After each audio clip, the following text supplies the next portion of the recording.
Right, very warm welcome to this very first edition of the Summit 2024. Of course, we are trying new stuff, and of course, we are definitely happy that you are able to join us from wherever part of the world that you're checking in. As always, my name is Eugene.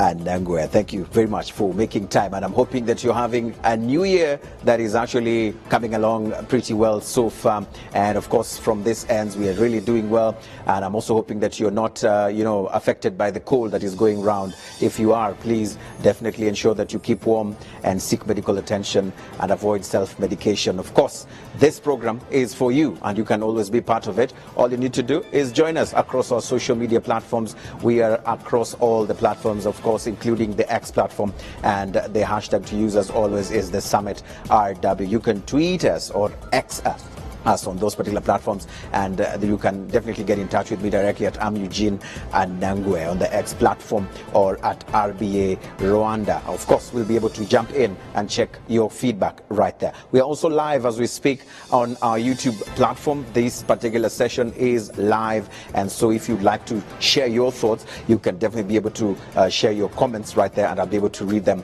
or sample them in the course of this particular program. Now, we are going to be talking about a very interesting conversation. Of course, we close the year with a lot of activities within the diplomatic space. And of course, this is within the East African Community region, but also overall within the African continent. And we've seen accusations, counter-accusations, denials, left, right, and center. And of course, tonight we want to be able to understand, is the spirit of Pan-Africanism still alive? Is regional integration at risk? And of course, we know that we have situations that have been able to allow us to be able to see some of the things that several leaders have been able to say about the East African community, but of course activities within some of the member states. And what we know is that the government of Rwanda, just when the year was coming to a close, rejected in the strongest terms comments that were made by the president of Burundi that were actually alleging that Rwanda is supporting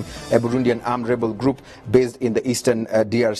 And of course, there was a statement that came out on this particular situation, and I'll quote one of the statements was saying, "It should be recalled that in the spirit of mutual cooperation, the government of Rwanda has previously handed over through the expanded joint verification mechanism Burundian combatants who illegally crossed into Rwanda. The government of Rwanda urges the government of Burundi to address their concerns through diplomatic channels where they can be resolved amicably." This was a statement from the office of the government spokesperson of Rwanda.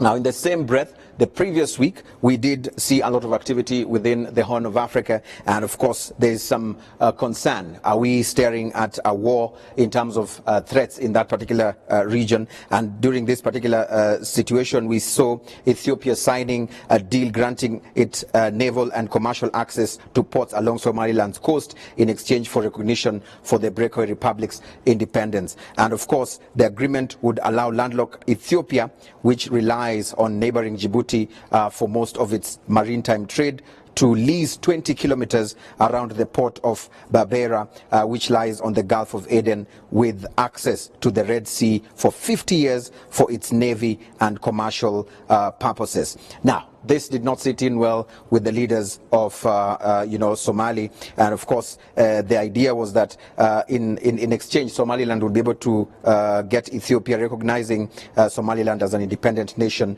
becoming the first country to do so. So what do we know about that particular region in terms of the situation? Somalia called the Ethiopian Somaliland agreement an act of aggression. This is something that has already happened. Of course, Somalia has also so far recalled its ambassador to Ethiopia for consultations, and the Somali cabinet has fully opposed this particular agreement. And of course, the leader of the Federal Republic of Somalia, that is Hassan Sheikh Mohamud, has been able to issue a very strong statement, and he said, as a government, we have condemned and rejected the illegal infringement of Ethiopia into our national sovereignty and territorial integrity, and of course, not an inch of Somalia Somalia can or will be signed away by anybody. Somalia belongs to the Somali people, and this is final. That was his particular statement. If we cross borders, just right here in the East African community, we also saw a lot of activity in terms of diplomatic tensions between Kenya and Uganda. And of course, we have a scenario where Uganda has sued Kenya, and this has been done at the East African Court of Justice. And angry Kampala lodged a case at the East African Court of Justice against Nairobi for blocking its use of its pipeline to transport fuel. This particular case is seeking to compel Kenya to grant Uganda permission to use the pipeline, and some say was the ultimate signal that relations between President Yoweri Museveni and Kenya's President William Ruto were facing turbulence. In times that passed, we saw the two presidents were really close associates and close buddies in that particular sense. So what is going on in this particular scenario? So these accusations and counter accusations is what is bringing us to our conversation tonight right here on the summit. And of course, we have several participants who are participating on this particular conversation, joining us from different parts of the world. But of course, we want to say that this is your show, and you can definitely be able to be part of it from whichever part of the world that you are in. I want us to have this conversation. It's not just about always the guests who are here in studio, and that's why tonight we are saying this is your show. We'd like you to actually talk to us, share your thoughts on this particular issue. Regional integration, is it under threat? Do you still feel the spirit of Pan-Africanism is still alive? And of course, we'll be joined by Chiedza Kambasha, who will be joining us all the way from DRC, but she's from Zimbabwe, and of course she'll be telling us some of the thoughts on that particular front.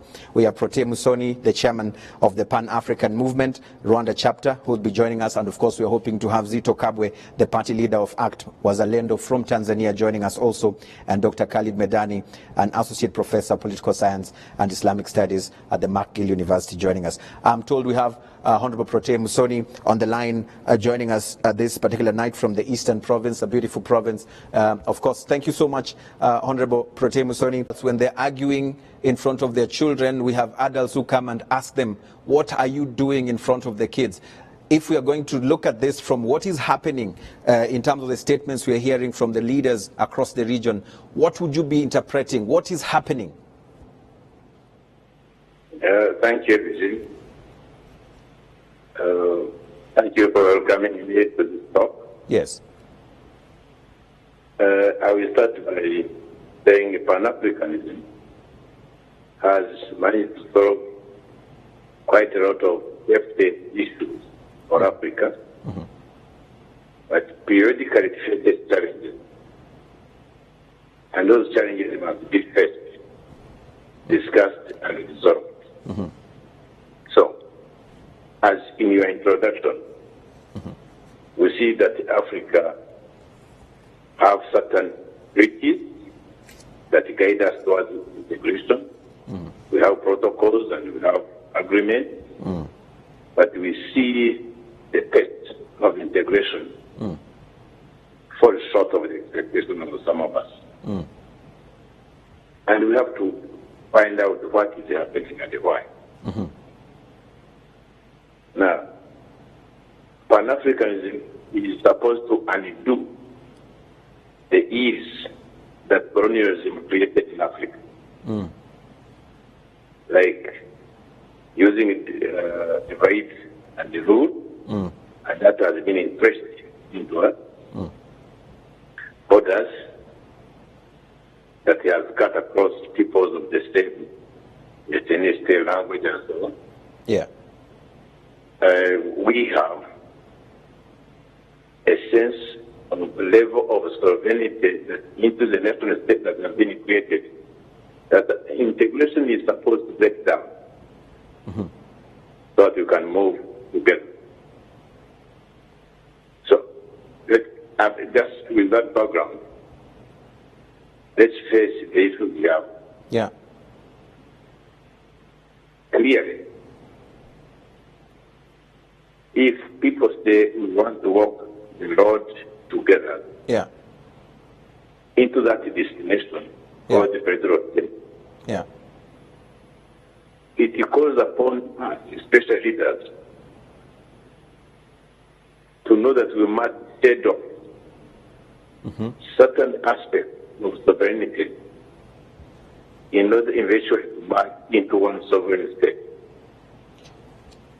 And this one I see missing. Number two, it requires serious dialogue on issues. So that before you make an agreement, before you sign it, it has been internalized into its own challenges and how to resolve them. So it has to be forward-looking. Whatever agreements that we are signing have to be forward-looking, should be able to address or foresee potential headwinds, and then come along. Actually embedded within the agreements, the mechanism that will help you to face those challenges. And at the same time, not only being forward-looking, but consciously analyzing everything that is happening so people can move again and say, this one was not foreseen. How do we resolve it? And that's not, it's not so scientific, rocket science.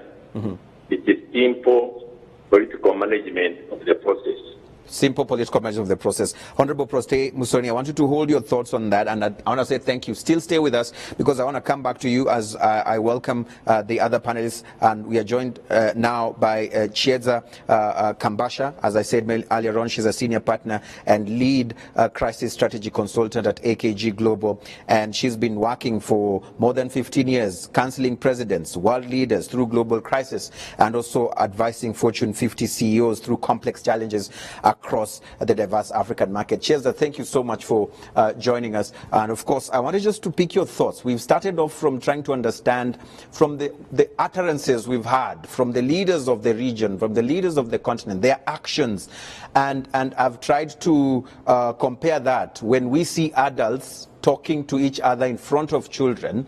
We've seen those who have come and asked them, what are you doing in front of the kids? What picture are you showing? So if we were to look at the statements we've had from the African leaders, of the regional leaders who've been uttering, sounding war drums and all that, what comes to mind? How can we interpret that as local citizens, as those who are trying to seek hope for integration, opening up of borders? What should we interpret from this? Good evening, and thank you. I think from a dynamic perspective, when we are looking at integration and regional facets that have come to light across the country, first of all, we have to acknowledge that we have increasingly weakened international governance systems. These systems have internalized themselves and wallowed down into our social fabric, political dynamics, security dynamics, as well as traditional dynamics. Without the respect of unifying and putting a synergy of the international governance perspective with our local statutes that are in the national interest, we cannot prevail from this new dynamic. I mean, I remember growing up, we would never see anything live on TV go, overcutting migration and brothers or sisters, or actually inciting hatred or inciting tribal problems under the facets of being ideologically correct.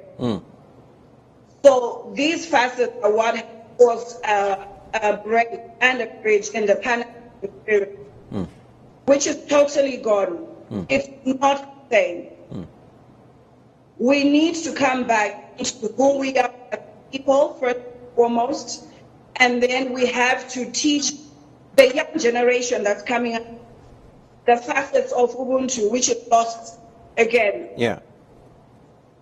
So it's not just the tribal elements, the political factors, the social factors. We now also have a disintegration of ideology of up-and-coming leadership with the old guard across the continent.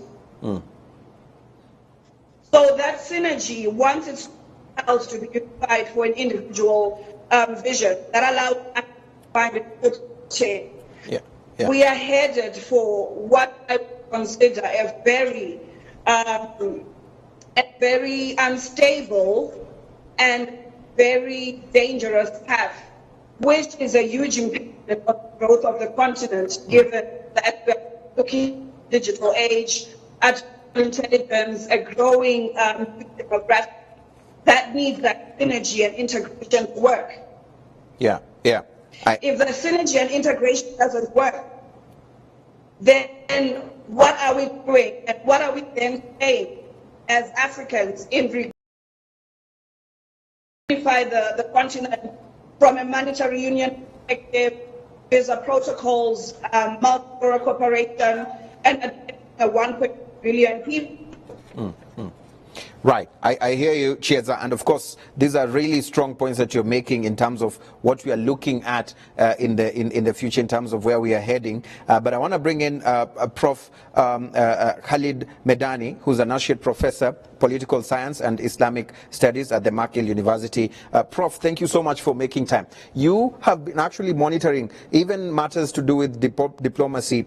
And we've heard from the two speakers who have started off earlier on. We heard from Prote Musoni, who's actually the head of the Pan-African movement here in Rwanda.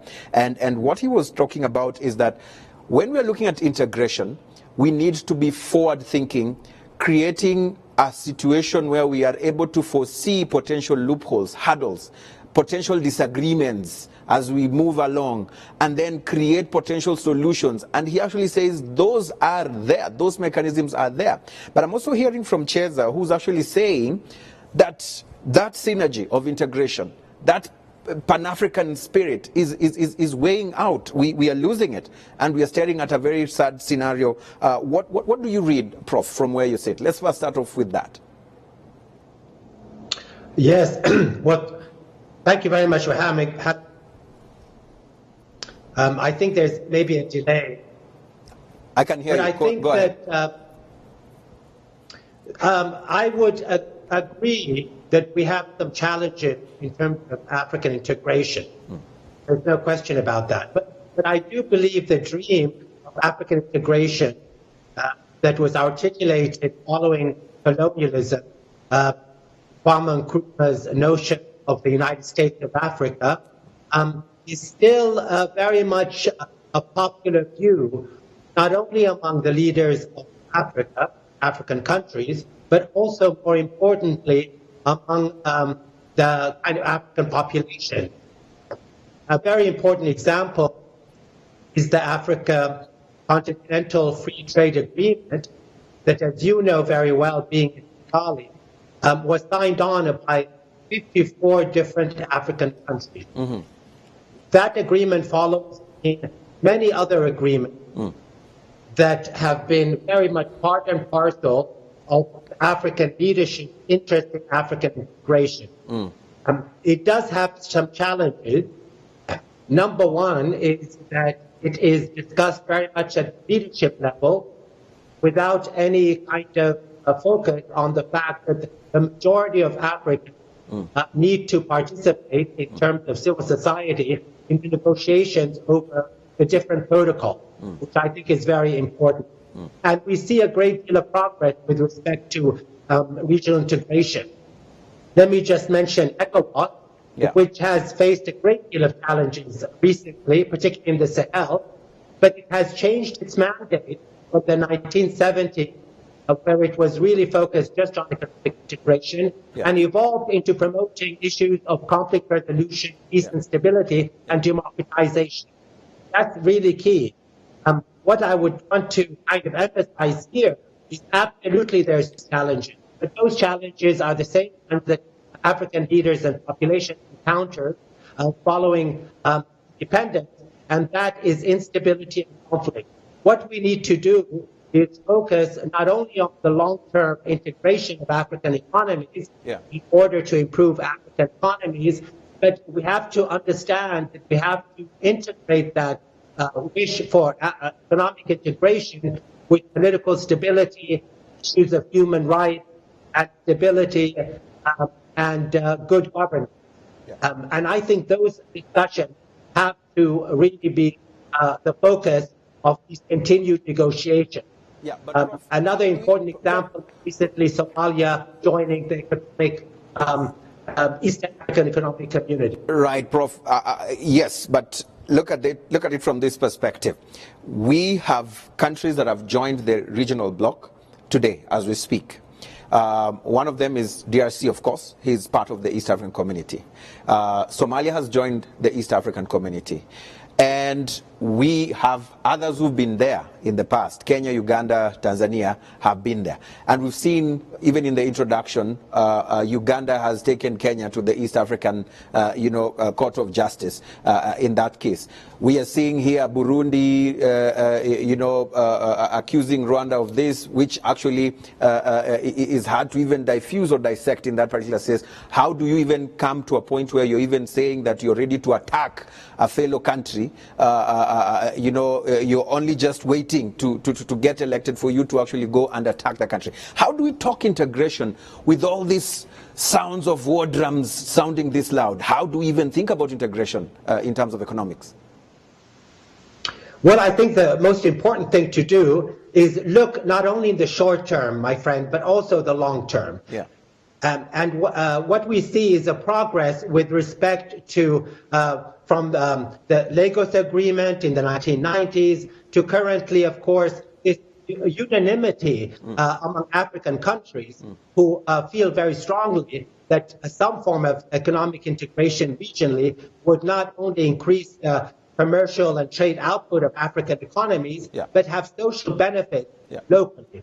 But what we're missing is understanding that we have to also be very vigilant in terms of implementing what's already been accomplished. And that is A, the emphasis on the rule of law, B, really implementing solutions to these conflicts, diplomacy, in the context of African Union, which has changed its mandate in order to prioritize peace and stability, diplomacy, and also the promotion of human rights, and even discussions over, for example, limiting term limits to ensure a free and fair elections for transition to civilian and democratic rule in countries. I am not denying that there are grave political challenges with respect to Rwanda and Burundi, the DRC, Sudan, where I am from, but that is number one. We have to look at the short term in terms of achieving resolution to these conflicts.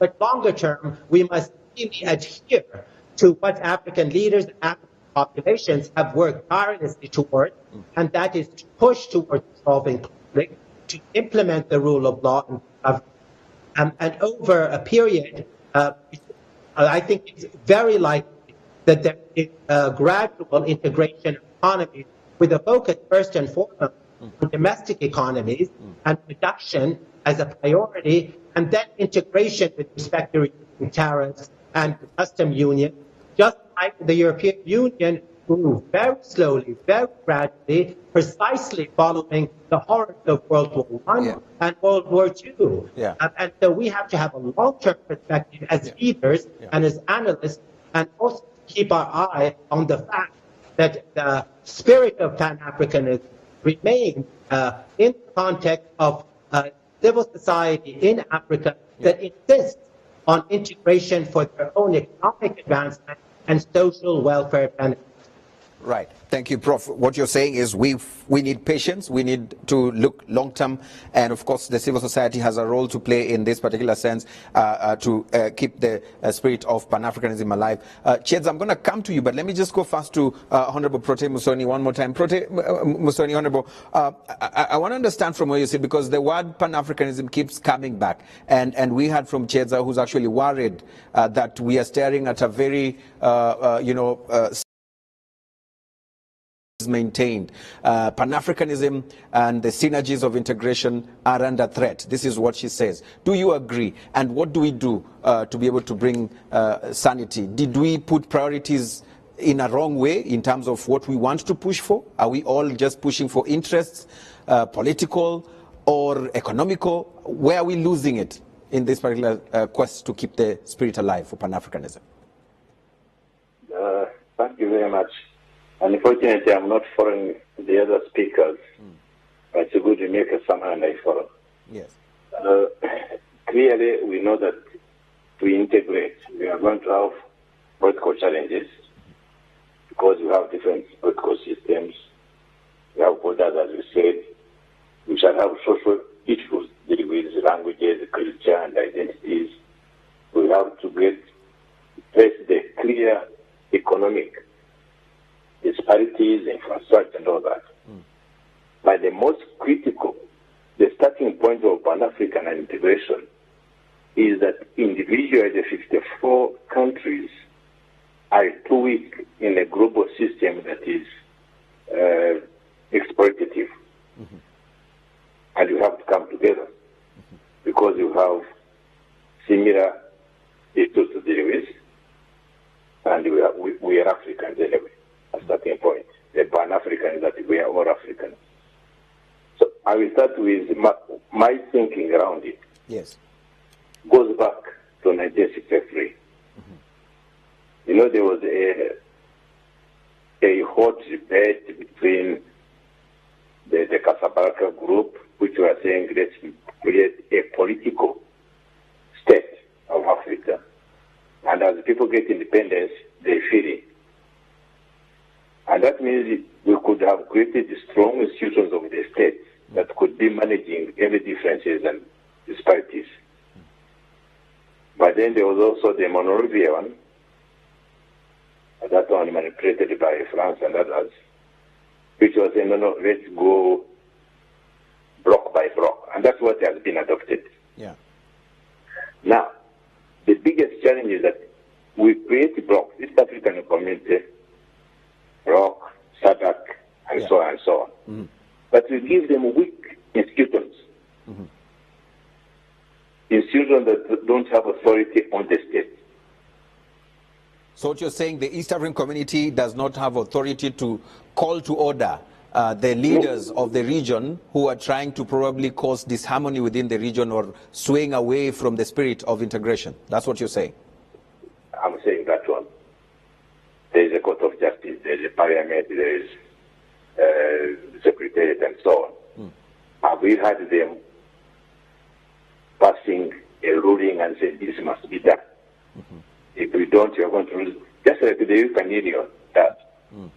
If the European Union, you take steps against the resolution they made, you are punished. And we need to think through it. Right. I hear you. If we take the areas secretariat, take the Pan-African Parliament. The Pan-African Parliament cannot pass any law that is obeyed by all the states of Africa. So what do we do, Honorable Protem Musoni? Do we call for their dissolution as citizens of the continent, the region? Do we sit back and just watch them remain toothless? No. We should. Those who are committed Pan-Africans should create a high-level awareness of the citizens of Africa to the journey they must walk, and hold accountable the leaders who misbehave, working against that line of thinking. Yeah. Okay. So that's why we say we need to mobilize people, and those weak institutions which I talked about, the East African Community Secretariat, the AU Secretariat, to take it as a priority to create active mass mobilization, awareness creation within the population of Africa to know the good of the integration, the challenges they have to face, and how they have to help to overcome them. Thank you. Then any politician, any politician that will be elected into positions of leadership, we know the best, what the best expects of him. Now, the last question there is, yes, all these conflicts we are talking about, Burundi, Rwanda, Congo, and so on, who gains? Of the three countries, who gains? What do they gain? So if you ask who gains, these conflicts, Yeah. you will know there's certain other influences that people must openly say no to. Who do you think is gaining? Before I go to Chedza, who's gaining, Honorable Prote?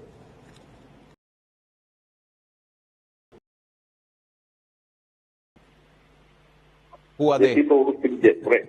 Yeah. Let me, I'm going to give you a hearsay Yeah. statement I got from a certain a general Yeah. way back in 2000. I think he was the Minister of Defense in this country. He had gone away, but he studied in Belgium. Mm-hmm. And when the elections come, they think everybody is Belgium. Yeah. He said there are two countries, there are two regions in the world Yeah. have peace. Mm-hmm. One, the Middle East. Mm-hmm. It's people with the same culture, same language, Yeah. great ways.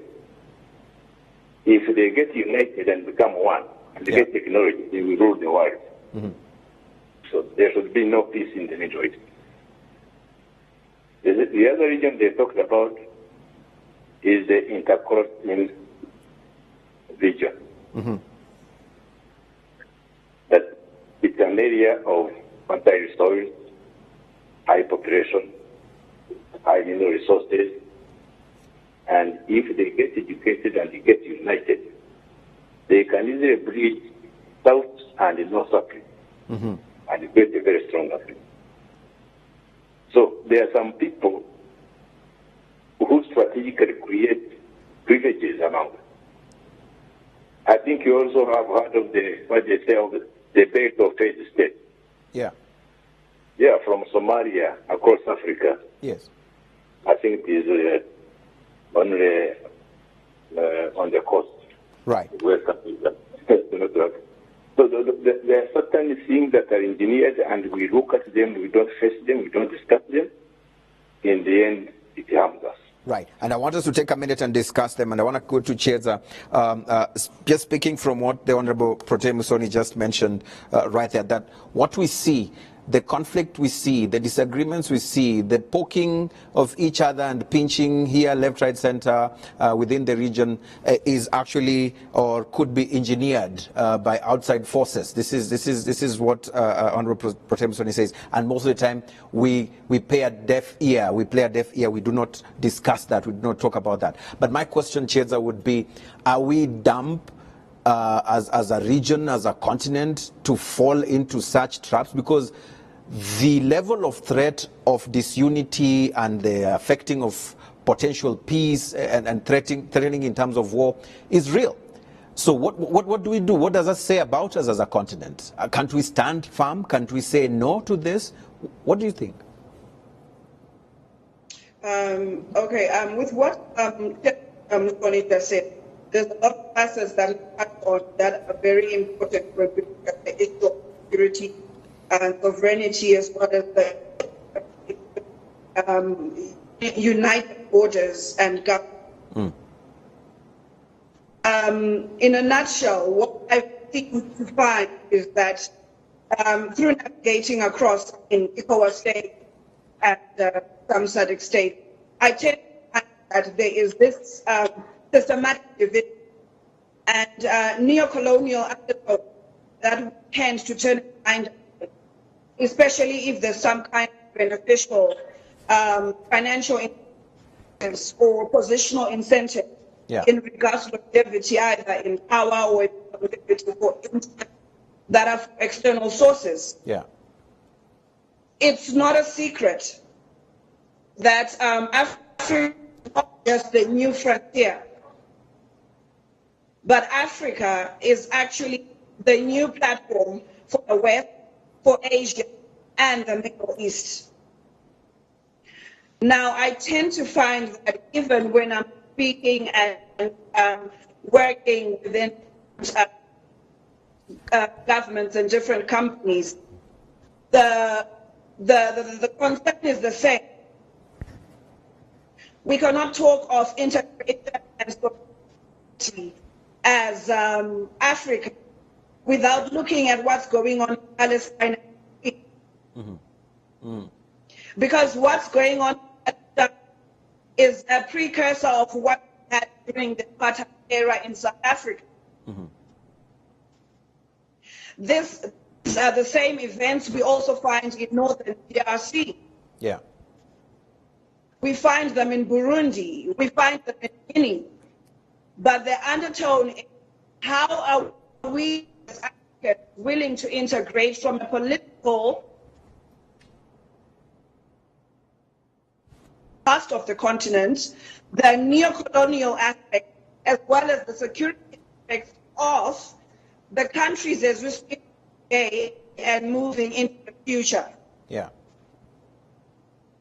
And when you look at statements, what that got, DRC, you get somebody saying, if I get into it, that Rwanda.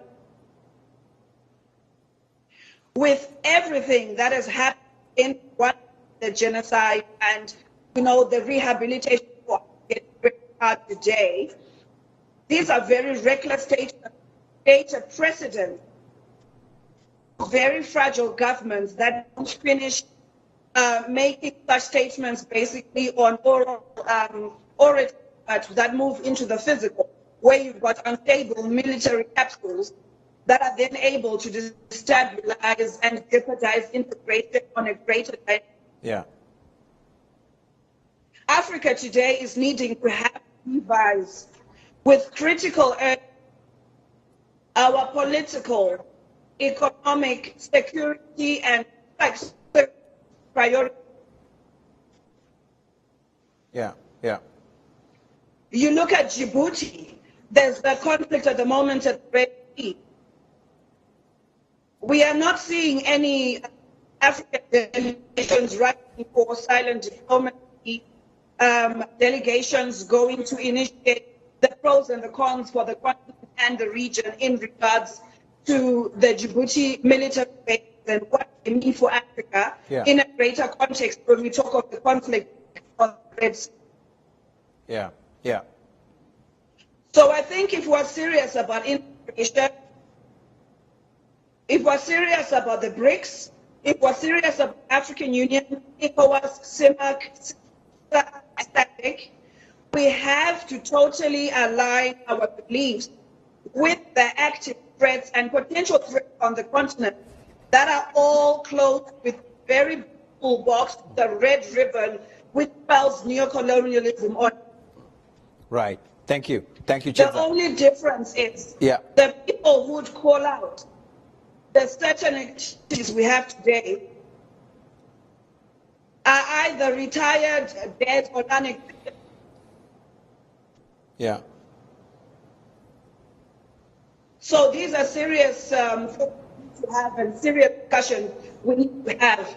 I always say we need to have unfamiliar, unpopular, and uncomfortable decisions to have positive outcomes and drive Africa forward. Thank you, Chidza. Thank you. Very powerful points right there. And of course, it's a wake-up call. It's time to have those uncomfortable and very serious conversations. And this is what we're doing right here on the summit, so that we can be able to start the conversation. We cannot end the conversation here. It's just a conversation starter. And I want to come to Prof. Prof, let's now start looking at the way forward. What do we do now? This is the situation. We've all been able to see the kind of challenges that we see. All of us have talked about the potential challenges that we could see if status quo is maintained. But what do we do? How do we fix this? What could be the way forward? Just 2-3 things that we need to do if we are to get back on track. Yes, well, I think the first thing is to understand that we don't have an alternative except working towards realizing the Pan-African vision. And the reason I say that, I'm speaking here to African civil society and youth of Africa that represent over 60% of the population in our continent. The reason I say we don't have an alternative is because in terms of these conflicts, a lot of them are a result of inequality and also underdevelopment and poverty in many cases as well.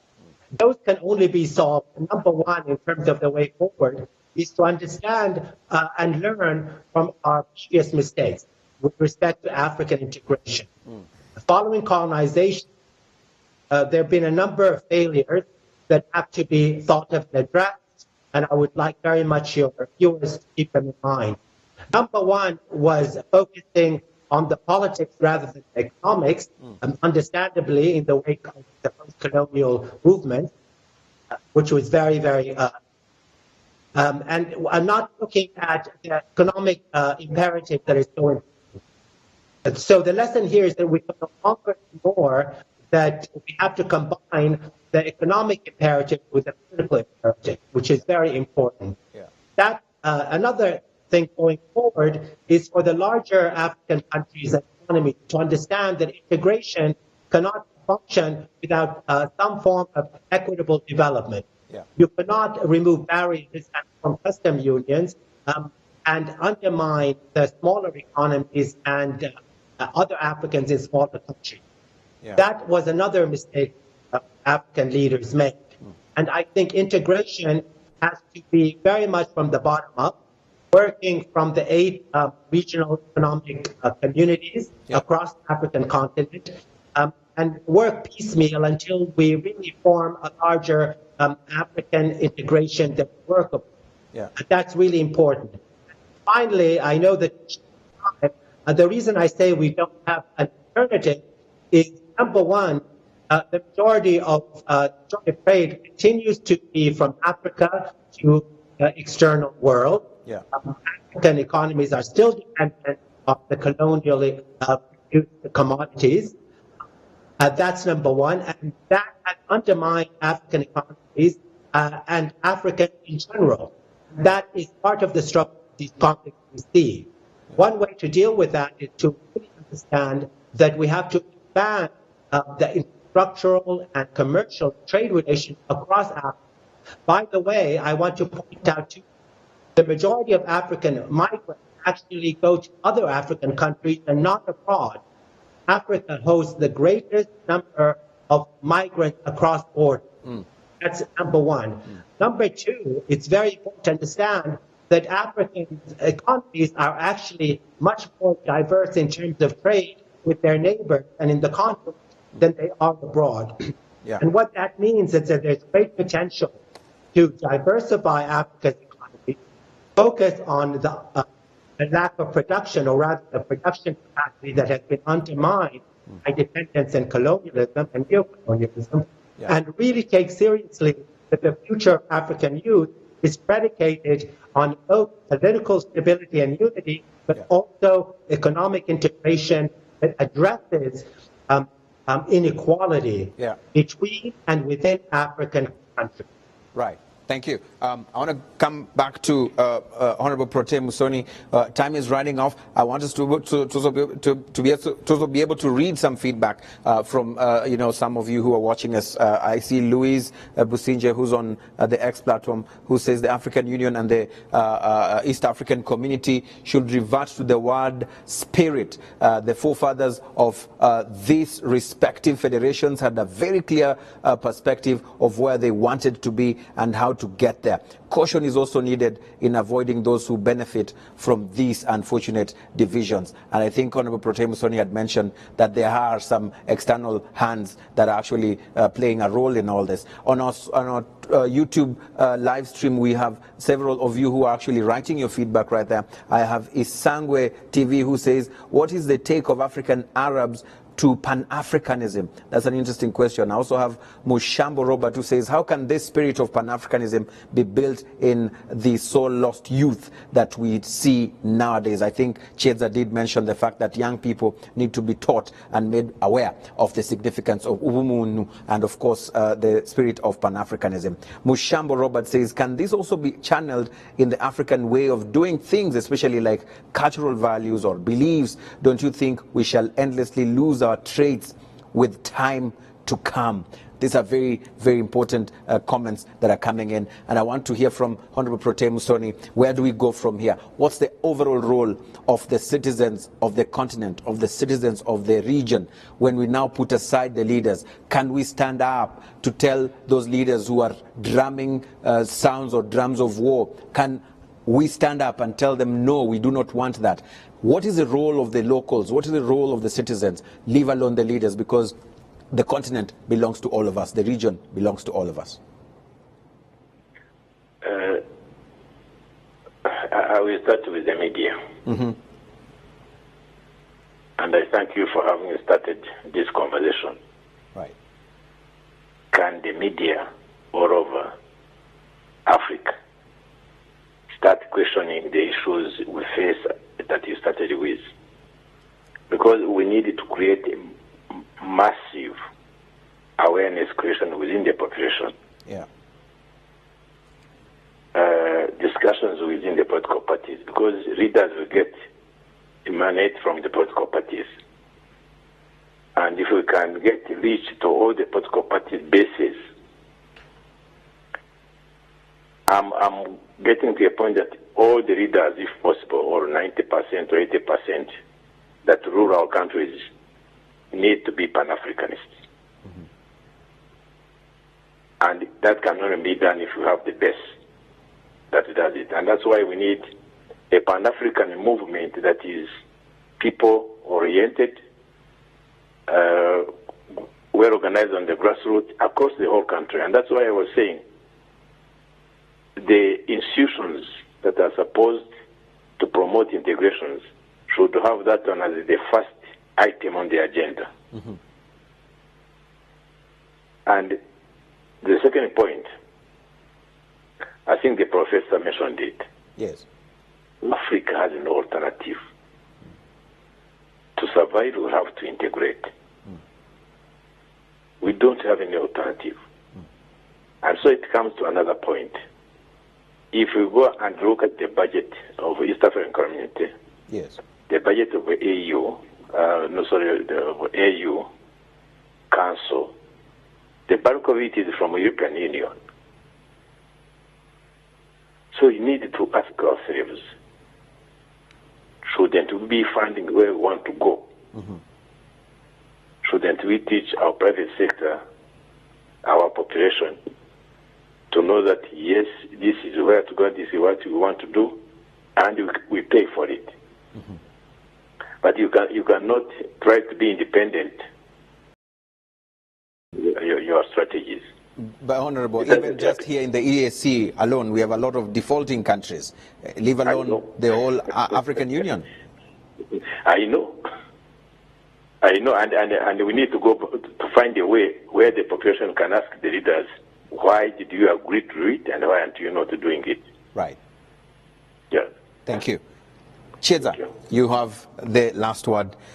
What is your parting word? What do you think? Where do we go from here? Just give us some hope. Take us away as we end the conversation tonight. Well, I think from here, we have to change the narrative. We have to own our history and the direction where we want to go. Yeah. We need greater policy shifts in regards to regional integration. Because at the moment, it makes no sense for me to need to fly to Djibouti and I need to get to Dubai first before I get to Djibouti and then Eritrea. I have to fly to France first before I get to Conakry or get to Togo. All this is institutional frameworks that start within organizations, within our secretariat, within our high-level meetings where our heads of state sit and talk about a reform and changing the narrative of the continent. We need to discuss what the BRICS can offer us, because we can't go and buy a continent. This is the only continent we have. Mm. And everybody is fighting for our natural resources, for our human resources, for our organic food, for our natural medication that are in the raw areas. We need to find how we do that and captivate the youth and captivate also the rural demographic in that integrated mechanism of progressive development and also moving forward. Visa protocols should be removed, and then we need multi-fora cooperation that youth inclusive, that is women inclusive. You know, I always say we have quite a bit of the way to go when we talk about gender parity integration, because I find myself sitting in a room with 30 males, and what I say as a woman is seen as an afterthought simply because we've got that gender parity issue. Yeah. There was the question was raised of, do North African citizens have a view Pan-Africanism? Again, you've got a fragmented demographic in North Africa that associates itself with anything Pan-African, and tends to lean onto the perception and colonial fact of what North Africa was during the colonial era. Yeah. So continental got to change the narrative and have more inclusive programs and discussions. We also need our leaders to be able to have an unbiased ear and unbiased center-driven attitude that allows us to be able to reform and get the integration we need. Right. Thank you very much. I always say that it's the shortest 1 hour on the planet and in the world, because it flies so fast, because it's time for us to now leave. But I want to say thank you so much to Honorable Prote Musoni for joining us in the eastern, or from the eastern province. Chiedza Kambasha, thank you so much for making time and speaking to us on the program tonight, giving us your insights, very, very pertinent issues where you bring. Of course, Dr. Khalid Medani joining us all the way from the United States of America. He's from Sudan. Thank you so much for joining us. Of course, apologies from Zito Kabwe, who could not be able to join us due to some unavoidable circumstances. Right here on the summit, we start these conversations. We don't end them right here on these four walls. The aim is for us to be able to keep the conversation going across our social media platforms so that we can be able to keep talking, because Africa is ours. And of course, we have a right to speak on things that we feel are not going on well. We have a stake, and we have no alternative continent. We have no alternative home. This is ours, and we need to actually act as people. As always, my name is Eugene Anangwe. Goodbye. Good luck.